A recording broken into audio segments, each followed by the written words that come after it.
Hi guys, today I'm going to be talking to you about forecasting. Oh, this one is not always the most exciting topic to talk about, but it does have to get done. In this, forecasting I mean in lots of different ways actually, and it can be actually quite fun. Forecasting doesn't just have to be in your P&L, and it doesn't have to just be your cash flow. Those are the fundamentals behind it. But I'm talking about the new things that are out there, the market trends, keeping on top of them. What new products are you going to launch and when are you going to launch them? Because this is so important when looking at your year, for example, and making sure that you have the right product at the right time to hit the market. Thank you. So I just wanted to start with, how do you actually figure out what's going to be the next big hit? So how did you come up with creative nature, free from, organic, that's going to be the next thing? Okay, so in terms of how did I come up with it, the initial bit is my story. So I suffer from anaphylaxis, and the reason why was I was creating a solution to a problem. And that's obviously through frustration as well, of not being able to see any products out there that I could actually have. But I also knew there was a lot of other people out there like me, from being part of like the Anaphylaxis Society when I was young, mum taking me to lots of different groups, and seeing that there were other people with this problem out there. So that's where the initial ideas come from.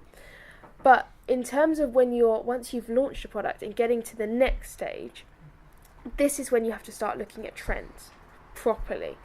So, for example, we do a lot of research with Mintel because they have the most data readily available for businesses who want to see whether there's a gap in the market, how big the market is.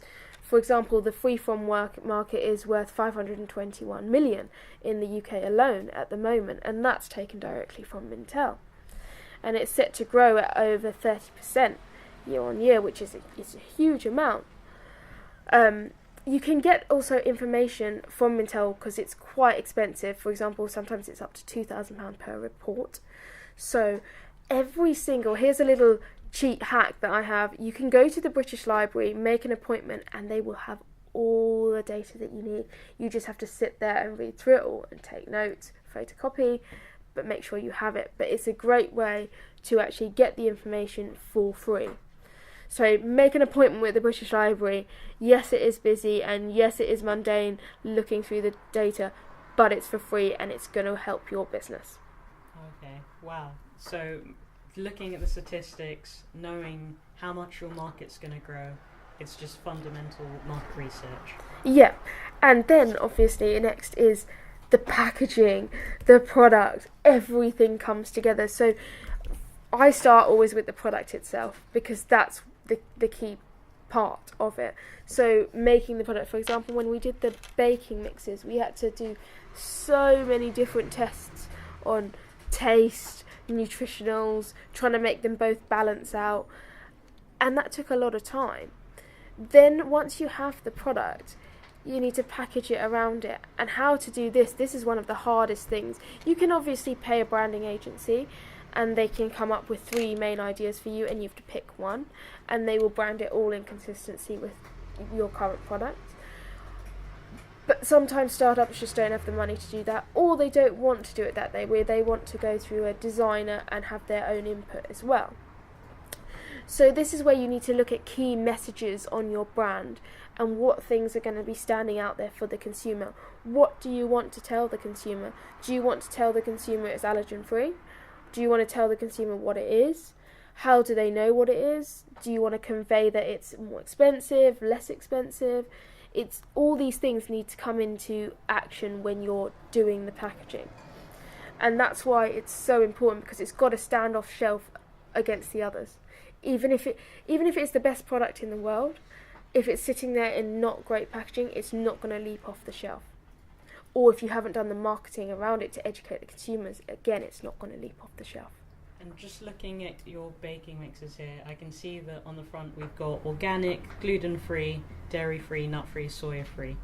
And I'm guessing you went with those because the market research and the market forecasting showed you that the free-from market and organic market is going to be the biggest, and that's where there's a problem that needs to be solved. Exactly, and also the fact that, like you said, it's free from, and that's where the gap is. But it's also telling the consumer what it is straight away, and we've picked the ones that are the biggest. So, for example, from Mintel, they tell you gluten-free is the most, then dairy-free, then nut. So these are the three major ones. We also made a mistake, actually, though, on pack. It's very important to learn from your mistakes here. We put on front of pack, just add egg, and our mix itself is vegan, and we do have a vegan recipe on the back of pack. So realistically, we didn't have to say the just add egg on the front. We could have left that to the back for people who wanted to do the traditional recipe. Because obviously, straight away, as soon as a vegan sees that pack, they think they can't have it. So cutting out people is very important, that you're making sure that you haven't cut them out, especially when you want them to buy your product because it's vegan. So again, that's something that we'll be changing on the front of pack. Little tweaks along the way is key, because at the end of the day, your products always needs to be improved, and that's with any product. For example, look, why does Apple launch a new phone every year? They launch a new phone because they've got upgrades. They've got things that the users told them, oh, we want this.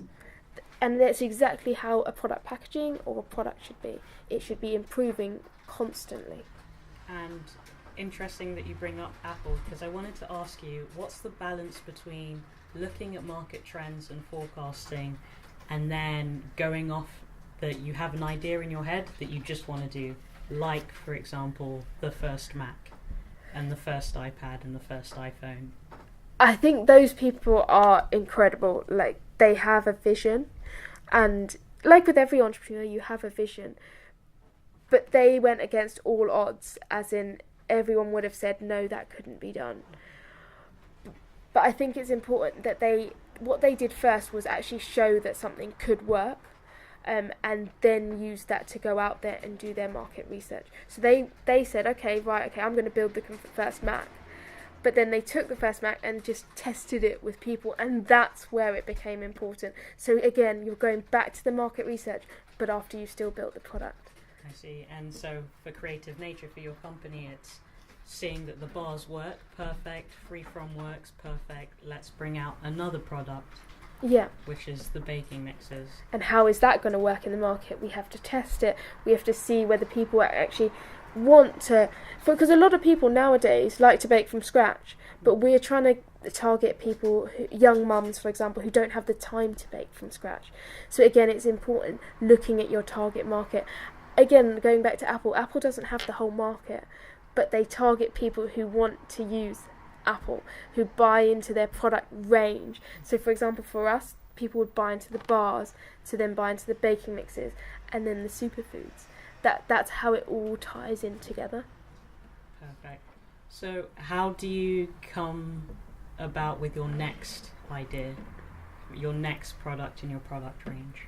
For me, it's looking at the different ingredients in the market and what they offer. So predominantly we're a superfood company, so we want to be offering good, high quality products that contain things to help the body, but also cater for allergens. So for me, I'm looking at lots of different products, things like moringa, things like new products that are on the market, and especially ones that haven't been brought over from countries. Obviously, there can be difficulties when they're put on the novelty food list and you have to try and get them off it, but I think it's really important looking from, like, for example, my dad's from South America. He was never ill as a kid. Why was he never ill as a kid? And when he was, he used something called fever tree, and just to put across his brow. How come that brought down his fever? Why is that? Can we bring that over here and package it? And I think the natural remedies for people, I think people are putting too much artificial substances in their bodies. I think if we go back to the natural ways, it's going to help a lot more of the younger generation, and that's what I'm trying to do.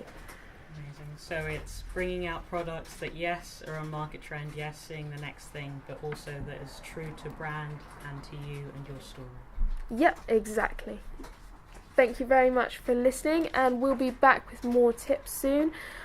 Make sure you sign up to my newsletter, as there's lots of tips on there, and if you follow me on Julianne Ponan, and that is across social media, Instagram, Facebook and Twitter. See you guys later. Bye.